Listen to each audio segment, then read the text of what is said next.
Hi everyone, फिर से एक नए वीडियो में स्वागत है। स्टूडेंट, आज मैं आपको बताने वाला हूं कि क्लास 11 में किस तरह से आपसे इकोनॉमिक्स में क्वेश्चन पूछे जाने वाले हैं। इसके रिगार्डिंग मैं लेकर आया हूं आज टॉप 20 क्वेश्चन जो आपके पेपर में डायरेक्टली पूछे जाने वाले हैं। स्टूडेंट, जो भी क्वेश्चन मैं बताऊंगा 100% आपके एग्जाम के रिगार्डिंग सिलेक्टेड क्वेश्चन होंगे और आपके पेपर में इसी तरह से पेपर में आपके क्वेश्चन पूछे जाने वाले हैं। याद रखिए 100% सिलेक्टेड क्वेश्चन, एक भी प्रश्न को आपको स्किप नहीं करना है और ये 2023 के एग्जाम के लिए इनफ है और आपके पेपर में इसी तरह से प्रश्न पूछी जाएंगे। आप चाहते हैं कि सर हम लोग इसी तरह से क्वेश्चन करवाएं, तो आप लोग बिल्कुल इस प्लेटफॉर्म से जुड़े रहे और मैं उम्मीद करता हूं कि आपके पेपर में इससे बाहर प्रश्न नहीं पूछे जाने वाले। तो चलिए हम लोग बिना देरी के क्वेश्चन को मूव करते हैं। मैं उम्मीद करता हूं कि आप लोग वीडियो को ज्यादा से ज्यादा शेयर करें, उस स्टूडेंट तक इस वीडियो को सेंड करें जो 2023 के एग्जाम के लिए बेहतरीन तरीके से तैयारी करना चाहते हैं।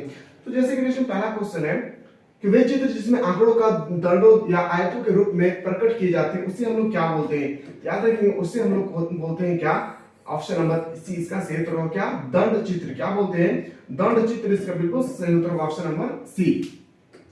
नेक्स्ट क्वेश्चन पे मूव करते हैं। अगला प्रश्न आपके सामने कि एक औजारिक वक्र की सहायता से हम ज्ञात करते हैं, तो हम लोग क्या ज्ञात करते हैं? तो याद रखिएगा माध्यिका ज्ञात करते हैं। क्या हो जाएगा? माध्यिका। इसका बिल्कुल सही उत्तर होगा। मैं उम्मीद करता हूं कि आपके प्रश्न आपके पेपर में इसी तरह से छपने वाले हैं। एक एक क्वेश्चन को आप लोग अपने कॉपी पे नोट डाउन करेंगे। क्वेश्चन है, दो चरों के बीच पारस्परिक संबंध को प्रकट करने वाले चित्र को क्या कहते हैं? तो सर लोग बोलते हैं क्या? विक्षेप चित्र। क्या बोलते हैं? विक्षेप चित्र। इसका बिल्कुल सही उत्तर होगा। सॉल्यूशन, इससे पहले हम लोगों ने बहुत सारे इकोनॉमिक्स का एक्सपेक्टेड क्वेश्चन कर चुके हैं। अगर आप में से कोई ऐसा स्टूडेंट है जो अभी तक नहीं देखे हैं तो सबसे पहले हमारे चैनल को सब्सक्राइब करके प्ले स्टोर से यानी प्लेलिस्ट में जाकर आप अच्छी तरह से देखें कि किस तरह से इकोनॉमिक्स में क्वेश्चन पूछे जा रहे हैं मैथमेटिक्स से। मैथमेटिक्स से आप याद रखेंगे आपके पेपर में 20 से याद रखेंगे 12 से 15 क्वेश्चन आपसे पेपर में पूछे जाएंगे ओनली फॉर मैथमेटिक्स से। तब चाहते हैं कि सर मैथमेटिक्स से एक अलग सा क्लासेस होनी चाहिए, तो आप लोग बिल्कुल कमेंट सेक्शन में बिल्कुल कमेंट करना ना भूलें। क्वेश्चन 6 कि किसी ग्राफ पेपर में कितने चर यानी चतुर्थ होते हैं? सभी को पता है, इसे हम लोग बोलते क्या? इसे हम लोग बोलते हैं एक्स अक्ष, इससे बोलते हैं वाई अक्ष। तो कितने चतुर्थ होते हैं? 1 2 3 और कितना होता है? 4। इससे बिल्कुल सही उत्तर हो गया ऑप्शन नंबर 4। अगला प्रश्न पे आते हैं। अगला प्रश्न है किसी वृत्त पाई चार्ट के केंद्र पर कितने डिग्री का कोण बनता है? तो जैसे कि डिस्कशन में बताऊं सबसे पहले कि मान लेते हैं आपका वृत्त है। क्या है डिस्कशन? मान लेते हैं एक सर्कल है, इसमें कितने डिग्री का कोण रहता है? ये मोस्ट एक्सपेक्टेड है क्वेश्चन। इसी तरह से आपके पेपर में एक एक क्वेश्चन पूछे जाएंगे। इसमें कितने डिग्री का कोण रहता है? याद रखिए हम लोग जो बचपन में पढ़ चुके हैं, यहां से यहां एक एक क्वेश्चन को आपको ध्यानपूर्वक देखना है। यहां से यहां मान लेते हैं हम लोग पढ़ चुके थे क्या? इसे हम लोग बोलते हैं क्या? डायमीटर। क्या बोलते हैं? डायमीटर यानी व्यास। आधा को बोलते हैं क्या? त्रिज्या। याद रखेंगे डिस्टेंस, ये जो पूरा सर्कल होता है क्या कितना डिग्री का होता है? 360 डिग्री का होता है। कितने डिग्री का होता है पूरा सर्कल? 360 डिग्री का होता है। इसीलिए इसका सही उत्तर होगा ऑप्शन नंबर ए। इसका बिल्कुल सही उत्तर होगा। इससे रिलेटेड ये जो अभी मैंने अभी जस्ट बताया पाई से, इससे बहुत सारे क्वेश्चन पूछे जाएंगे। बस वीडियो को पूरा अंत तक देखेंगे और चैनल पर नए आए तो सब्सक्राइब करना ना भूलें और इसमें ज्यादा से ज्यादा उस स्टूडेंट तक इस वीडियो को सेंड करें जो 2023 के एग्जाम के लिए बेहतरीन तरीके से तैयारी करना चाहते हैं। और इसमें मॉडल पेपर को मैं हमारे प्लेटफॉर्म के टीचर द्वारा जो 5-5 मॉडल सेट तैयार किए गए। अगर आप में से कोई ऐसा स्टूडेंट सर हमें 5-5 मॉडल सेट हमें चाहिए जो हमारे पूरे टेक्निकल टीम डिस्कशन आप लोगों के लिए दिन रात मेहनत करके तो उसे तैयार किए गए 2023 के एग्जाम के लिए जो एक्सपेक्टेड है, यानी उससे बाहर आपके पेपर में नहीं छपने वाले। आप चाहते हैं कि सर हमें वो मॉडल सेट करना है तो वो हमारे एप्लीकेशन पे अवेलेबल है। सबसे पहले हमारे ऐप को डाउनलोड करना होगा। इस ऐप का जो लिंक है आपको इस वीडियो के डिस्क्रिप्शन पे मिल जाएगी। आप क्लास 11 का पूरा 100% सिलेक्टेड क्वेश्चन मात्र 149 रुपीस में एडिशन परचेस कर सकते हैं और 149 रुपीस में आप वो क्वेश्चन को परचेस कर सकते हैं जो आपके पेपर 2023 के एग्जाम में डायरेक्टली आपके पेपर में पूछे जाने वाले हैं। तब चाहते हैं कि सर हमें एडमिशन लेना है तो सबसे पहले एडिशन हमारे एप्लीकेशन को डाउनलोड करने के बाद इस वीडियो के डिस्क्रिप्शन पे एडिशन हमारे टेक्निकल टीम के नंबर दिए हुए हैं 9122288860। याद रखेंगे 888860। इस नंबर पे आप लोग व्हाट्सएप करके और अधिक से अधिक जानकारी प्राप्त कर सकते हैं कि सर हमें इसमें और क्या क्या मिलने वाले हैं। तो चलिए रेशन आप लोग, मैं उम्मीद करता हूं बहुत सारे ऐसे स्टूडेंट जो इस प्लेटफॉर्म से जुड़ चुके हैं। अगर आप में से कोई ऐसा स्टूडेंट है जो अभी तक नहीं जुड़ पाए तो जल्द से जुड़ने की कोशिश करें। अगला क्वेश्चन पे आते हैं। नेक्स्ट क्वेश्चन है मोस्ट एक्सपेक्टेड क्वेश्चन है आपके पेपर में डायरेक्टली इसी तरह से क्वेश्चन पूछे जाएंगे। आयत चित्र के माध्यम से प्रस्तुत किए गए आंकड़ों से अलग रूप से निम्नलिखित में से जानकारी प्राप्त कर सकते हैं। तो क्या जानकारी प्राप्त कर सकते हैं? बहुलक। क्या होता है क्वेश्चन? बहुलक। इसका बिल्कुल सही उत्तर हो जाएगा। अगला प्रश्न पे आते हैं। अगला प्रश्न पे आते हैं कि वृत्तीय चित्र में सभी मंदों को बदल देते हैं, किसी मधु में बदल देते हैं तो याद रखेंगे कोनों में, किसी में बदल देते हैं कोन, इसका बिल्कुल सही उत्तर होगा option number 4। Next question, question number 11, चित्र में प्रदर्शन का सबसे सरल रूप क्या है? सबसे सरल रूप होता है सरल दंड चित्र। क्या हो जाएगा? सरल दंड चित्र, ऑप्शन नंबर ए आपका सही उत्तर हो जाएगा।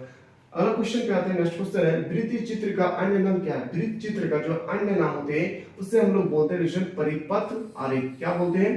परिपत्र आरेख। अगला क्वेश्चन पे आते हैं, अगला प्रश्न पे आते हैं, नेक्स्ट क्वेश्चन है डैश में सभी दंडों की बराबर ऊंचाई तथा चौड़ाई होती है। किस आरेख में, किस चित्र में, किस दंड चित्र में सभी का सभी दंडों में बराबर ऊंचाई और बराबर चौड़ाई होती है? इससे आपको बताना है। तो सरल दंड आरेख में कहां पे होती है? सरल दंड आरेख, ऑप्शन नंबर ए आपका सही उत्तर हो जाएगा। अगला क्वेश्चन पे आते हैं कि संचयी आवृत्ति वितरण वक्र को कहते हैं, अथवा वह ग्राफ जो संचयी आवृत्ति वितरण को दर्शाता है उससे हम लोग बोलते हैं औजागिक। क्या बोलते हैं? औजागिक, ऑप्शन नंबर ये आपका राइट आंसर होगा। नेक्स्ट क्वेश्चन पे आते हैं, अगला प्रश्न पे आते हैं, और मैं उम्मीद करता हूं कि इससे बार आपके पेपर में नहीं पूछे जाने वाले हैं। एक ही क्वेश्चन को अपने कॉपी पे डिस्कशन नोट डाउन करेंगे। मैं उम्मीद करता हूं मैं इससे बाहर आपसे पेपर में नहीं पूछे जाने वाले हैं। और एक डिस्कशन में इंपॉर्टेंट पॉइंट बताऊं, आप चाहते हैं कि सर हमें मैथमेटिक्स से रिलेटेड यानी इकोनॉमिक्स में आपसे 15 मार्क्स का इकोनॉमिक्स से रिलेटेड मैथमेटिक्स के क्वेश्चन पूछे जाएंगे। आप चाहते हैं कि सर मैथमेटिक्स का एक क्लासेस होने चाहिए, तब लोग कमेंट सेक्शन में बिल्कुल कमेंट करना ना भूलें। अगला क्वेश्चन है कि दंड चित्र है, जो दंड चित्र है वो क्या है दोस्तों, आपको बताना है। तो इनमें से याद रखेंगे कोई नहीं, ऑप्शन नंबर बिल्कुल सही होगा डी। अगला प्रश्न है कि 1% मूल्य वृत्त पर है, यानी दोस्तों यहाँ पे आप सबसे पहले इसको नोट डाउन करेंगे। एक ही क्वेश्चन को यहाँ पे हम लोग बेहतरीन तरीके से सबसे पहले हम लोग समझने की कोशिश करते हैं। ये होता है 360 डिग्री। कितना डिग्री का होता है दोस्तों? याद रखेंगे 360 डिग्री का होता है ये कोण। आप अपने कॉपी पे सबसे पहले याद रखेंगे पाई चार्ट जो है 360 डिग्री का। आपसे पूछा गया क्या 1% का मूल्य क्या होगा, कैसे निकालेंगे? तो ध्यान से देखिए। तो 100% का वैल्यू होता है कितना? तो याद रखेंगे 360 डिग्री। 100% का वैल्यू होता है 360 डिग्री।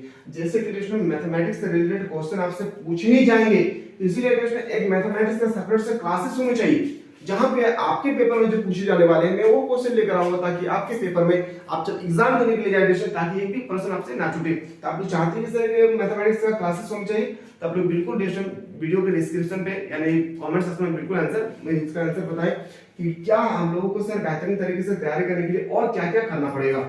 1% का फ्रैक्शन वैल्यू होता है 360 डिग्री।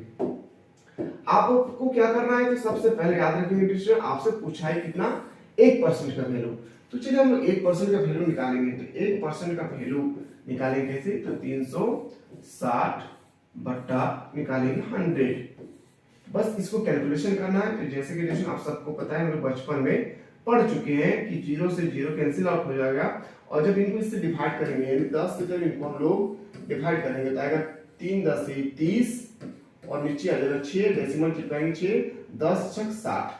इसका कैलकुलेशन करने के बाद आएगा कितना? 3.6। इसका बिल्कुल सही उत्तर होगा। यानी इस तरह से हमें पता चल रहा है क्या इस क्वेश्चन का आंसर जो राइट होगा वो है option number C, option number C. Solution कैसे लगा आपको मैथ, और इसी तरह से आपके मैथ से रिलेटेड क्वेश्चन पूछे जाएंगे 15 मार्क्स के। जब 2 या 2 से अधिक तथ्यों में तुलनात्मक अध्ययन करना हो तब उस चित्र का प्रयोग किए जाते हैं। किस चित्र का हम लोग प्रयोग करते हैं? सरल दंड चित्र। याद रखेंगे सरल दंड चित्र का प्रयोग हम लोग करते हैं। अगला प्रश्न पे आते हैं। अगला क्वेश्चन है क्वेश्चन नंबर 19, ग्राफ द्वारा किसकी गणना नहीं हो सकती है? ग्राफ द्वारा किसकी गणना नहीं हो सकती है? मध्य, ऑप्शन नंबर ए आपका सही उत्तर हो जाएगा। नेक्स्ट क्वेश्चन है कि y अक्ष का दूसरा नाम क्या है? इसमें आपको बताना है कि y अक्ष का दूसरा नाम होता है भुजाक। क्या दोगे? भुजाक्ष, ऑप्शन नंबर बी आपको सही उत्तर होगा। अगला क्वेश्चन है माध्यिका की गणना का आधार है। इसमें आपको बताना है कि माध्यिका की गणना का आधार क्या है? तो औजारिक वक्र। क्या हो जाएगा दोस्तों? औजारिक वक्र, इसका बिल्कुल सही उत्तर हो जाएगा। आते हैं अगला क्वेश्चन पे। आपके पेपर में इसी तरह से क्वेश्चन टपकेंगे इस साल 2023 के एग्जाम में। बहुलक की गणना का आधार है। इसमें आपको बताना है कि बहुलक की गणना का आधार क्या है? आवृत्ति आयत चित्र। क्या हो जाएगा? आवृत्ति आयत चित्र, ऑप्शन नंबर ए आपका सही उत्तर होगा। अगला क्वेश्चन है क्वेश्चन नंबर 23, जब हम कायिक श्रेणिक ग्राफ की रचना करते हैं y अक्ष पर लेते हैं तो इससे हम लोग क्या बोलते हैं? याद रखेंगे समय को दर्शाते हैं, ऑप्शन नंबर ए। सो आप चाहते हैं कि सर हमें 2023 के एग्जाम के लिए बेहतरीन तरीके से तैयारी करना है, या फिर सर किस तरह से तैयारी कर 2023 एग्जाम के लिए क्लास 11 में जिससे हमें अच्छे मार्क्स मिले। तो आप लोगों के लिए एक न्यू बैच स्टार्ट किया गया है, जस्ट याद रखेंगे एक न्यू बैच स्टार्ट किया गया है जो हमारे एप्लीकेशन पे अवेलेबल है। इस वीडियो के डिस्क्रिप्शन पे हमारे ऐप का लिंक दिया हुआ है, और अच्छी तरह से प्ले स्टोर से डाउनलोड करके मात्र 149 रुपीज में क्लास 11 का वो क्वेश्चन आप प्राप्त कर सकते हैं, वो क्वेश्चन परचेज कर सकते हैं जो आपके पेपर में डायरेक्टली पूछे जाने वाले हैं। तो बहुत सारे स्टूडेंट्स इस प्लेटफॉर्म से जुड़ चुके हैं। आप में से कोई ऐसा स्टूडेंट जो अभी तक नहीं जुड़ पाए तो सबसे पहले हमारे एप्लीकेशन को डाउनलोड करने के बाद किसी भी तरह से दिक्कत होगी तो इस नंबर पर आप लोग व्हाट्सएप कर सकते हैं। यह हमारे टेक्निकल टीम के व्हाट्सएप नंबर है 9122228860। ये नंबर इस वीडियो के डिस्क्रिप्शन में भी दिया हुआ है। किसी भी तरह से कोई भी दिक्कत होगी तो आप लोग इसमें व्हाट्सएप कर सकते हैं। और अधिक से अधिक बहुत सारे स्टूडेंट जुड़ चुके हैं और आप चाहते हैं कि हमें भी जुड़ना है तो सबसे पहले हमारे एप्लीकेशन को आपको डाउनलोड करना होगा, और जिसमें 100% आपको सिलेक्टेड क्वेश्चन बताए जाएंगे। क्वेश्चन है कि सामान्यतः ग्राफ की लंबाई होती है, सामान्यतः ग्राफ की लंबाई क्या होती है? तो चौड़ाई की 1.5 गुनी। याद रखिएगा हमेशा चौड़ाई की 1.5 गुनी। ऑप्शन नंबर 4 इसका सही उत्तर होगा। अगला क्वेश्चन फिर से मैथमेटिक्स से रिलेटेड है और आपको बताना है इसका आंसर क्या हुआ। निम्नलिखित चित्र को क्या कहते हैं? निम्नलिखित चित्र को क्या कहते हैं? याद रखिएगा हम लोग बचपन में पढ़ चुके हैं कि गोल जो होता है उसे हम लोग बोलते हैं क्या? Pie chart. क्या बोलते हैं? पाई चार्ट यानी पाई चित्र इसको बोलते हैं। अगला क्वेश्चन है कि त्वरण को और किस नाम से हम लोग जानते हैं? त्वरण को हम लोग और किस नाम से जानते हैं? तो संचयी प्रारंभिकता। याद रखिएगा संचयी प्रारंभिकता से हम लोग जानते हैं। ऑप्शन नंबर ए आपका सही उत्तर हो जाएगा। अगला प्रश्न पे आते हैं कि अंकगणितीय रेखा चित्र को और किस नाम से जाना जाता है? इसी तरह से आपके पेपर में पूछ जाएंगे काल श्रेणी आलेख। क्या हो जाएगा? काल श्रेणी आलेख। ऑप्शन नंबर ए आपका सही उत्तर हो जाएगा। नेक्स्ट क्वेश्चन है क्वेश्चन नंबर 32।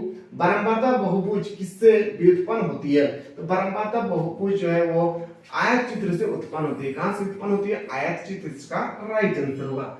नेक्स्ट क्वेश्चन पे आते हैं और अगला क्वेश्चन है सर आप लोग चाहते हैं कि सर हम लोग इसी तरह से इकोनॉमिक्स से रिलेटेड, हिस्ट्री से रिलेटेड, पॉलिटिकल से रिलेटेड, जियोग्राफी से रिलेटेड, सोशियोलॉजी से, होम साइंस से, Hindi elective Hindi core, English elective English core से एक्सपेक्टेड क्वेश्चन कराए इंपॉर्टेंट लाइव क्लासेस में, तो आप लोग कमेंट सेक्शन में बिल्कुल कमेंट करना ना भूलिए।